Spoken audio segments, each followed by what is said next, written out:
Hello बच्चों, स्वागत है आपका बुक हॉपर्स में। आज हम एनसीईआरटी क्लास 4th हिंदी का चैप्टर दान का हिसाब करेंगे। तो चलिए शुरू करते हैं। एक था राजा।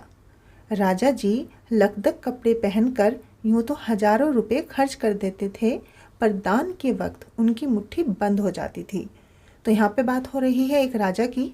राजा जी कैसे थे कि वो कपड़े तो बहुत महंगे पहनते थे, चमकदार पहनते थे। लकदक का मतलब बहुत महंगे और बहुत चमकदार कपड़े वो पहनते थे और हजारों रुपए खर्च कर देते थे अपने कपड़ों के ऊपर। पर जब बात आती थी दान देने की तो उनकी मुट्ठी बंद हो जाती थी। मुट्ठी बंद होने का मतलब वो बिल्कुल ही खर्चा करना कम कर देते या फिर वो बिल्कुल दान के नाम पर कोई पैसा खर्च नहीं करते थे। राज्यसभा में एक से एक नामी लोग आते रहते थे। नामी लोग मतलब जो लोग बहुत प्रसिद्ध होते हैं, जो फेमस होते हैं, ऐसे लोगों को कहते हैं नामी लोग। लेकिन गरीब, दुखी, विद्वान, सज्जन, इनमें से कोई भी नहीं आता था, क्योंकि वहाँ पर उनका बिल्कुल भी सत्कार नहीं होता था। तो राज्यसभा में कैसे लोग आते थे? जो बहुत ज़्यादा फेमस होते थे। लेकिन उन फेमस लोगों में से कोई भी या तो गरीब भी नहीं होता था, ना कोई दुखी होता था। विद्वान मतलब जिसको बहुत ज़्यादा ज्ञान हो, ऐसा भी कोई व्यक्ति राज्यसभा में नहीं आता था। सज्जन जो कि अच्छे लोग होते हैं, वो भी उस राज्यसभा में नहीं आते थे। क्यों नहीं आते थे? क्योंकि वहाँ पर उनका सत्कार नहीं होता था। सत्कार मतलब उनका आदर, उनकी रेस्पेक्ट वहाँ पर नहीं होती थी। एक बार उस देश में अकाल पड़ गया। अकाल कहते हैं सूखे को। देश में सूखा पड़ गया। सूखा मतलब जब बहुत समय तक कोई बारिश ना हो तो फसलें खराब हो जाती है, कोई फसल नहीं होती है और अनाज की कमी आ जाती है, उसे कहते हैं अकाल। पूर्वी सीमा के लोग भूखे प्यासे मरने लगे। राजा के पास खबर आई। वे बोले, यह तो भगवान की मार है, इसमें मेरा कोई हाथ नहीं। तो राजा के पास ये खबर भी आई कि पूर्वी सीमा के पास में, मतलब जो उसका राज्य था, उसकी जो पूर्वी सीमा थी, वहाँ पर लोग भूखे प्यासे मर रहे हैं। लेकिन राजा ने क्या कहा कि ये जो सूखा पड़ा है ये तो भगवान की मार है, मतलब ये तो भगवान ने किया है, मैंने तो कुछ भी नहीं इसमें किया, इसमें मेरा कोई हाथ नहीं है। लोगों ने कहा, महाराज राज भंडार से हमारी सहायता करने की कृपा करें। तो जो लोग अकाल से पीड़ित थे, वे लोग महाराज के पास आते हैं और महाराज से कहते हैं कि महाराज आप राज भंडार से थोड़ी हमारी मदद कर दीजिए, हमारी सहायता कर दीजिए, जिससे हम लोग दूसरे देशों से अनाज खरीदकर अपनी जान बचा सके। तो उन्होंने कहा कि कुछ पैसे दे दीजिए ताकि दूसरे देशों से हम अनाज खरीद सकें। यहाँ तो सूखा पड़ा हुआ है, अकाल पड़ा हुआ है, हमारे पास खाने को कुछ नहीं है। अगर आप मदद कर दोगे तो हम दूसरे देश से कुछ अनाज खरीद कर खा लेंगे और अपना पेट भर लेंगे। राजा ने कहा, आज तुम लोग अकाल से पीड़ित हो, कल पता चलेगा कहीं भूकंप आ गया, परसों सुनूंगा कहीं के लोग बड़े गरीब हैं, 2 वक्त की रोटी नहीं जुटती। इसी तरह सभी की सहायता करते करते जब राज भंडार खत्म हो जाएगा तब मैं खुद ही दिवालिया हो जाऊंगा। तो राजा ने कहा कि अभी तो तुम्हारे पास सूखा पड़ा है, अकाल पड़ा है, क्या पता कल फिर कोई भूकंप भी आ जाए या फिर कहीं कुछ और हो जाए, तो मैं किस किस की सहायता करूंगा? और अगर मैं ऐसे ही सबकी सहायता करता रहा तो मेरा तो राज भंडार खत्म हो जाएगा, फिर मैं खुद ही गरीब हो जाऊंगा, दिवालिया हो जाऊंगा, मतलब जिसके पास सब कुछ खत्म हो जाए। यह सुनकर सभी निराश होकर लौट गए। तो जब लोगों ने राजा की ऐसी बातें सुनी तो वे सब लोग निराश हो गए, दुखी हो गए और वहाँ से लौट गए। जो अकाल था वो और ज़्यादा क्या बोल सकते हैं, आप बोल सकते हो कि और ज़्यादा कठोर हो रहा था और ज़्यादा प्रकोप वो अपना दिखा रहा था, ज़्यादा ही भयानक रूप उसने ले लिया था। न जाने रोज कितने ही लोग भूख से मरने लगे। लोग फिर राजा के पास पहुँचे। उन्होंने राज्यसभा में गुहार लगाई, दुहाई महाराज आपसे ज़्यादा कुछ नहीं चाहते, सिर्फ 10,000 रुपये हमें दे दें तो हम आधा पेट खाकर भी जिंदा रह जाएंगे। तो लोग पहले तो चले गए थे राजा के पास से, लेकिन वो फिर से राजा के पास आते हैं और राजा के पास आके कहते हैं कि महाराज हमें ज़्यादा कुछ नहीं चाहिए, आप सिर्फ हमें 10,000 रुपये दे दीजिए, जिससे कि हम आधा पेट खाना खाकर ही जिंदा रह जाएंगे। राजा ने कहा, 10,000 रुपये भी क्या, तुम्हें बहुत कम लग रहे हैं? अब राजा को 10,000 रुपये भी बहुत ज़्यादा लग रहे थे। तो राजा ने कहा कि क्या 10,000 रुपये तुम मांग रहे हो, तुम्हारी नज़र में क्या उसकी कोई कीमत नहीं है? 10,000 रुपये तो बहुत होते हैं, और इतने कष्ट से जीवित रहकर लाभ ही क्या है? अब राजा उनसे कह रहा है कि तुम आधा पेट खाना खा कर रहोगे, इतना कष्ट सहोगे तो इससे क्या फ़ायदा है, इससे अच्छा तो तुम मर ही जाओ। तो राजा उनसे कहना चाहता है कि इससे अच्छा तुम मर जाओ, ऐसे आधा पेट खाना खा के जिंदा रहोगे तो तुम्हें क्या फ़ायदा, इतना कष्ट भी सहोगे। एक व्यक्ति ने कहा, भगवान की कृपा से लाखों रुपए राजकोष में मौजूद हैं, जैसे धन का सागर हो। तो उनमें से एक व्यक्ति कहता है कि राजसभा में राजकोष में तो बहुत सारे पैसे हैं, इतने पैसे हैं कि जैसे कि वो एक समुद्र हो, जैसे समुद्र में बहुत सारा पानी होता है, ऐसे उसने कहा कि आपके जो राजकोष है उसमें बहुत ज़्यादा धन है, उनमें से एक आध लोटा ले लेने से महाराज का क्या नुकसान हो जाएगा। तो एक व्यक्ति कहता है कि अगर हम थोड़े से पैसे महाराज से ले लेंगे या महाराज हमें थोड़े पैसे दे भी देंगे तो इसमें महाराज का कोई नुकसान नहीं होगा। जैसे समुद्र से अगर एक दो लोटा जल निकाल लिया जाए तो उससे समुद्र को कोई भी फर्क नहीं पड़ता है। राजा ने कहा, राजकोष में अधिक धन है तो क्या उसे दोनों हाथों से लुटा दूं, दोनों हाथों से लुटा दूं। तो राजा कहता है कि राजकोष में ज़्यादा धन हुआ तो क्या मैं ऐसे ही उसको सबको बांटता रहूं, दोनों हाथों से लुटाना मतलब ऐसे ही सबको बांटता रहूं। एक अन्य व्यक्ति ने कहा, महल में प्रतिदिन हजारों रुपए इन सुगंधित वस्त्रों, मनोरंजन और महल की सजावट में खर्च होते हैं। यदि इन रुपयों में से ही थोड़ा सा धन उन जरूरतमंदों को मिल जाए तो उन दुखियों की जान बच जाएगी। तो एक व्यक्ति कहता है कि आप जैसे राजमहल की सजावट पे और इन वस्त्रों पे इतना पैसा खर्च कर देते हो, उनमें से ही कुछ पैसे अगर आप ज़रूरतमंद को दे देंगे, जिनको ज़रूरत है, तो उनकी जान बच जाएगी। यह सुनकर राजा को क्रोध आ गया। जब राजा ने ऐसी बात सुनी कि लोग कह रहे हैं कि जो महल की सजावट पर और जो महंगे महंगे कपड़ों के ऊपर आप पैसे खर्च कर रहे हो उनमें से कुछ दान दे दो, तो इस बात से राजा को गुस्सा आ गया। वह गुस्से से बोला, खुद भिखारी होकर मुझे उपदेश दे रहे हो, मेरा रुपया है, मैं चाहे उसे उबाल कर खाऊं चाहे तल कर, मेरी मर्जी। तुम अगर इसी तरह बकवास करोगे तो मुश्किल में पड़ जाओगे। अब राजा उससे कहता है कि पैसे तो मेरे ही हैं, तुम तो खुद भिखारी हो, तुम्हारे पास पैसे हैं नहीं और उपदेश दे रहे हो, ज्ञान बांट रहे हो, ये मेरा पैसा है, मैं इसका जो मर्जी वो करूं, और अगर तुमने ऐसे ही बातें की तो तुम मुश्किल में पड़ जाओगे। अब वो राजा है तो किसी को भी सजा भी दे सकता है, इसलिए वो उसको धमकी दे रहा है। इसलिए इसी वक्त तुम चुपचाप यहाँ से खिसक जाओ, और उसको वहाँ से जाने के लिए कहता है। राजा का क्रोध देखकर लोग वहाँ से चले गए। राजा हंसते हुए बोला, छोटे मुंह बड़ी बात, अगर 100-200 रुपये होते तो एक बार सोच भी सकता था। पहरेदारों की खुराक 2-4 दिन कम कर देता और यह रकम पूरी हो जाती, मगर 100-200 से तो इन लोगों का पेट नहीं भरेगा, एकदम 10,000 मांग बैठे। छोटे लोगों के कारण नाक में दम हो गया है। अब राजा उनको बोलता है कि छोटे मुंह बड़ी बात, मतलब इनकी इतनी औकात नहीं है जितनी बड़ी ये बातें कर रहे हैं, अपने औकात से ज़्यादा बड़ी बातें ये कर रहे हैं, इनको ऐसी बातें नहीं करनी चाहिए। अगर ये 100-200 रुपये मेरे से मांगते तो हो सकता है मैं इनको दे भी देता, लेकिन उससे उनका पेट नहीं भरेगा, उनके लिए वो काफ़ी नहीं है, ये तो सीधे 10,000 रुपये मेरे से मांग रहे हैं। तो वो बोलता है इन छोटे लोगों के कारण मेरी नाक में दम हो गया, मतलब मैं परेशान हो गया हूँ। यह सुनकर वहाँ उपस्थित लोग हाँ हूँ कहकर रह गए। हाँ हूँ, राजा के हाँ में हाँ मिला दिया सबने कि हाँ राजा आप ठीक कह रहे हैं, मगर मन ही मन उन्होंने भी सोचा राजा ने यह ठीक नहीं किया, ज़रूरतमंदों की सहायता करना तो राजा का कर्तव्य है।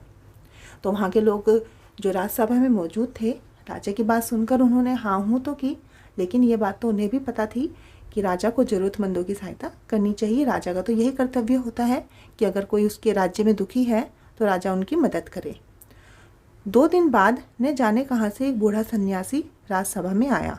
उसने राजा को आशीर्वाद देते हुए कहा, दाता कर्ण महाराज, बड़ी दूर से आपकी प्रसिद्धि सुनकर आया हूँ, सन्यासी की इच्छा भी पूरी कर दें। अब 2 दिन के बाद एक सन्यासी आता है राजसभा में और वो राजा को कहता है, दाता कर्ण महाराज, आपने कर्ण के बारे में सुना होगा। कर्ण बहुत बड़े दानी थे और वे कभी किसी को दान देने से मना नहीं करते थे।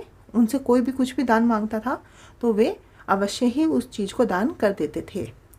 तो उस सन्यासी ने राजा को भी कर्ण महाराज कहा, तो इससे जो राजा थे वो खुश हो गए और उसकी बातें सुनने लगे। अपनी प्रशंसा सुनकर राजा बोला, जरा पता तो चले तुम्हें क्या चाहिए, यदि थोड़ा कम मांगो तो शायद मिल भी जाए।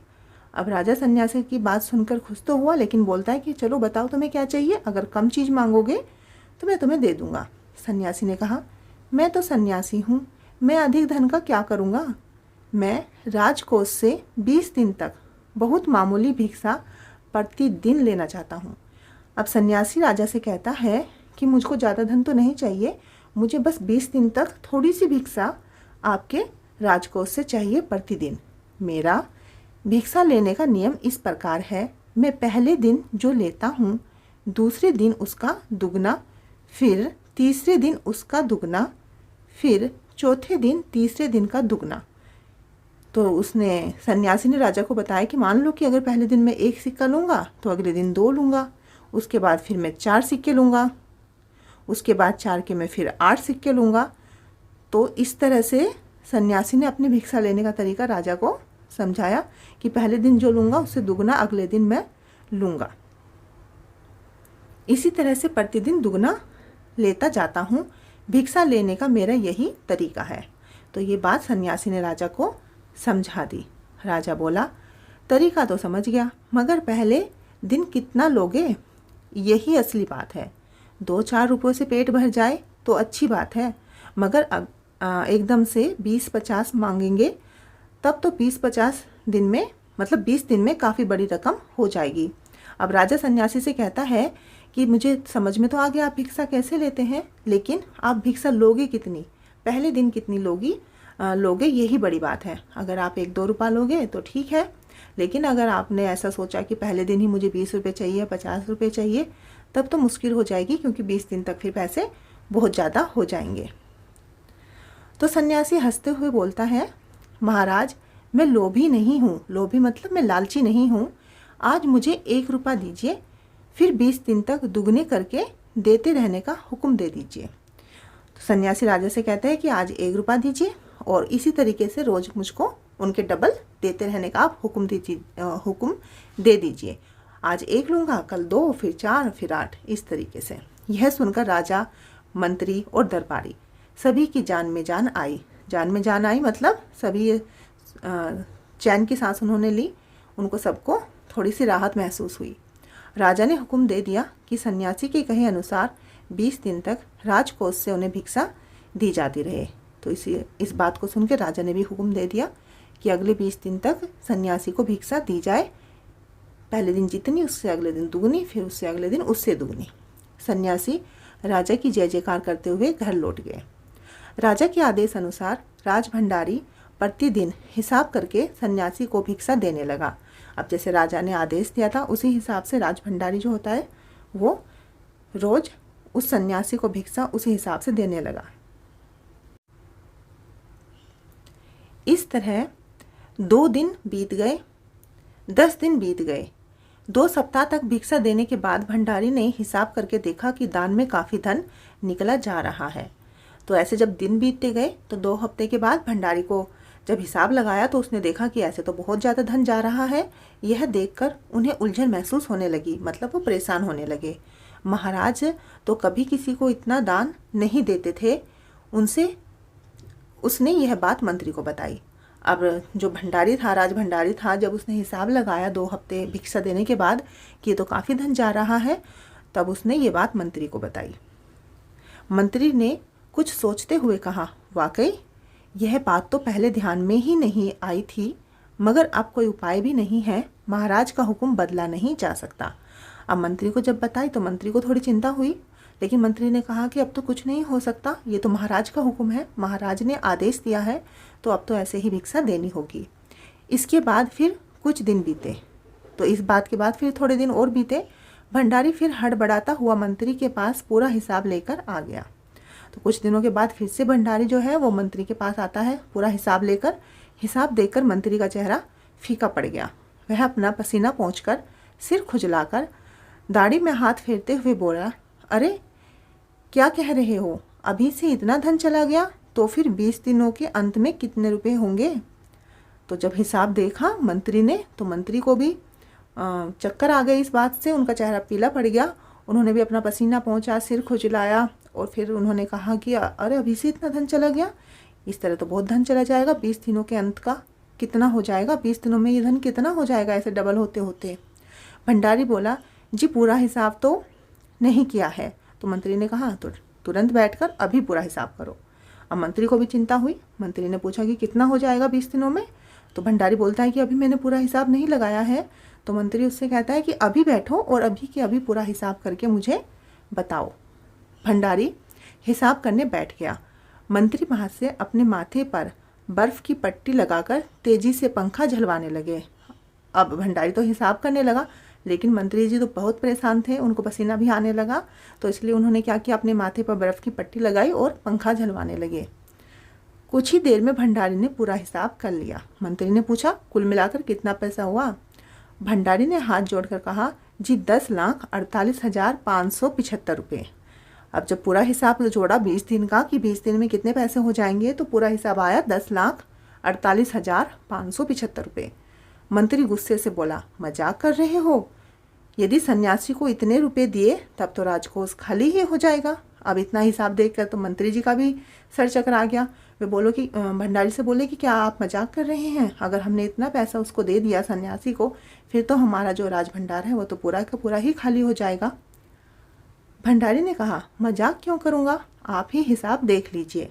अब भंडारी कहता है कि ये कोई मजाक की तो बात नहीं है, ऐसी चीज़ों में मजाक क्यों करूँगा, आप हिसाब देख लीजिए। यह कहकर उसने हिसाब का कागज मंत्री जी को दे दिया। हिसाब देखकर मंत्री जी को चक्कर आ गया। अब जो हिसाब देखा तो मंत्री जी का तो सिर ही घूम गया, उनको चक्कर आ गया। सभी उन्हें संभाल कर बड़ी मुश्किलों से राजा के पास ले गए। अब जो मंत्री थे वो बिल्कुल हड़बड़ा गए, बिल्कुल गिरने हालत हो गए। तो सब लोगों ने उनको संभाला और राजा के पास लेकर गए। राजा ने पूछा क्या बात है? मंत्री बोले महाराज राजकोष खाली होने जा रहा है। तो राजा ने पूछा वह कैसे? मंत्री बोले महाराज सन्यासी को आपने भिक्षा देने का हुक्म दिया है, मगर अब पता चला है कि उन्होंने इस तरह राजकोष से करीब 10 लाख रुपए झटकने का उपाय कर लिया है। तो मंत्री जी राजा को बताते हैं कि राजकोष तो खाली होने वाला है, क्योंकि सन्यासी को जो आपने भिक्षा देने का हुक्म दिया है उससे राजकोष से लगभग 10 लाख रुपए चले जाएंगे। राजा ने गुस्से से कहा मैंने इतने रुपए देने का आदेश तो नहीं दिया था, फिर इतने रुपए क्यों दिए जा रहे हैं? भंडारी को बुलाओ। राजा कहता है कि ये आदेश तो मैंने नहीं दिया कि इतने रुपए देने हैं, तो आप लोगों ने इतने रुपए क्यों दिए? भंडारी को बुलाओ। मंत्री ने कहा जी सब कुछ आपके हुक्म के अनुसार ही हुआ है, आप खुद ही दान का हिसाब देख लीजिए। अब मंत्री जी राजा को बताते हैं कि आप दान का हिसाब देख लीजिए, आपका ही आदेश है, जो भी आपने आदेश दिया है उसी को हम पूरा कर रहे हैं, आप हिसाब देख लीजिए। राजा ने उसे एक बार देखा, 2 बार देखा, उसके बाद वह बेहोश हो गया। तो राजा ने भी जब हिसाब देखा तो राजा तो बेहोश हो गया। अब राजा को तो बेहोश होना ही था, क्योंकि इतना कंजूस राजा था जो कभी किसी की मदद नहीं करता था, और उसके राजकोष से इतना पैसा जा रहा था तो उसको तो बेहोश होना ही था। काफ़ी कोशिशों के बाद उनके होश में आने पर लोग सन्यासी को बुलाने दौड़े। सन्यासी के आते ही राजा रोते हुए उनके पैरों पर गिर पड़ा, बोला दुहाई है सन्यासी महाराज, मुझे इस तरह जान माल से मत मारिए, जैसे भी हो एक समझौता करके मुझे वचन से मुक्त कर दीजिए। अब महाराज जो थे वो सन्यासी से बोलते हैं कि आप प्लीज़ मेरे साथ ऐसा मत कीजिए, एक समझौता कर लीजिए, कोई भी एक बीच का रास्ता निकालते हैं और मुझे जो आपको मैंने वचन दिया है उस वचन से आप मुझे मुक्त कर दीजिए। आप ये हिसाब देखिए, दान का हिसाब, पहले दिन 1 रुपया, फिर 2, फिर 4, फिर 4 के हो गए 8, फिर 16, फिर 32। ये शुरू में तो हमें कम लग रहे हैं, लेकिन जैसे जैसे ये आगे बढ़ता है, जैसे आप देखिए यहाँ पे 16,384 रुपये हो गए, फिर 32,768 रुपये हो गए, फिर 65,536 हो गए।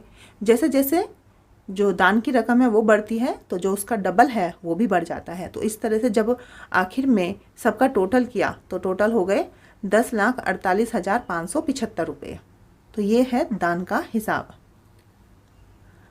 तो राजा जी कहते हैं सन्यासी से, अगर आपको 20 दिन तक भिक्षा दी गई तो राजकोष खाली हो जाएगा, फिर राजकाज कैसे चलेगा? अब जो राजा थे वो सन्यासी से बोलते हैं कि अगर आप 20 दिन तक ऐसे ही भिक्षा लेते रहे या 20 दिन तक हमने आपको भिक्षा दी तो हमारा तो राजकोष पूरा खाली हो जाएगा और फिर हमारा राजकाज भी नहीं चल पाएगा। सन्यासी ने गंभीर होकर कहा, इस राज्य में लोग अकाल से मर रहे हैं, मुझे उनके लिए केवल 50,000 रुपये चाहिए। वह रुपया मिलते ही मैं समझूंगा मुझे मेरी पूरी भिक्षा मिल गई है। तो सन्यासी राजा से कहता है कि मुझे तो अकाल पीड़ितों के लिए केवल 50,000 रुपये चाहिए, आप मुझे 50,000 रुपये दे दीजिए और उसके बाद फिर आप समझिए कि आपका पूरा जो भिक्षा थी जो मुझे चाहिए थी वो मुझको मिल गई। राजा ने कहा, परंतु उस दिन एक आदमी ने मुझसे कहा था कि लोगों के लिए 10,000 रुपये ही बहुत होंगे। तो राजा फिर उसको बोलता है कि लेकिन मुझे तो लोगों ने बताया था कि 10,000 रुपये बहुत होंगे और आप बता रहे हैं कि 50,000 चाहिए। सन्यासी ने कहा, मगर आज मैं कहता हूँ कि 50,000 से एक पैसा कम नहीं लूँगा। तो उस दिन तो बात 10,000 पर थी, लेकिन अब सन्यासी कहता है कि मैं तो 50,000 से एक रुपया भी कम नहीं लूँगा। राजा गिड़गिड़ाया मतलब बहुत ज़्यादा मिन्नतें की, बहुत रिक्वेस्ट किया, मंत्री भी गिड़गिड़ाए, सभी गिड़गिड़ाए, मगर सन्यासी अपने वचन पर डटा रहा। जब सबने इतनी रिक्वेस्ट की मगर उसके बाद भी सन्यासी जो है अपने वचन से बिल्कुल नहीं हटा। उसने कहा कि नहीं, 50,000 ही लूँगा, नहीं तो फिर पूरे 10,48,575 लूँगा। आखिरकार लाचार होकर राजकोष से 50,000 रुपये सन्यासी को देने के बाद ही राजा की जान बची। तो राजा भी विवश हो गया, उसने 50,000 रुपये सन्यासी को दे दिए। पूरे देश में खबर फैल गई कि अकाल के कारण राजकोष से 50,000 रुपये राहत में दिए गए हैं। पूरे देश को भी ये पता लग गया कि राजा ने 50,000 रुपये राजकोष से दिए हैं अकाल पीड़ितों के लिए। सभी ने कहा, हमारे महाराज कर्ण जैसे ही दानी हैं। तो महाराज दानी तो नहीं थे, लेकिन मजबूरी में उन्हें पैसे देने पड़े। उसके बाद भी लोगों ने कहा कि हमारे महाराज तो दानी हैं। और ये कहानी लिखी है सुकुमार राय ने। आशा करती हूँ कि आपको कहानी समझ में आ गई होगी। आपको वीडियो अच्छी लगी हो तो वीडियो को लाइक करना और चैनल को सब्सक्राइब करना। ओके बच्चों, बाय।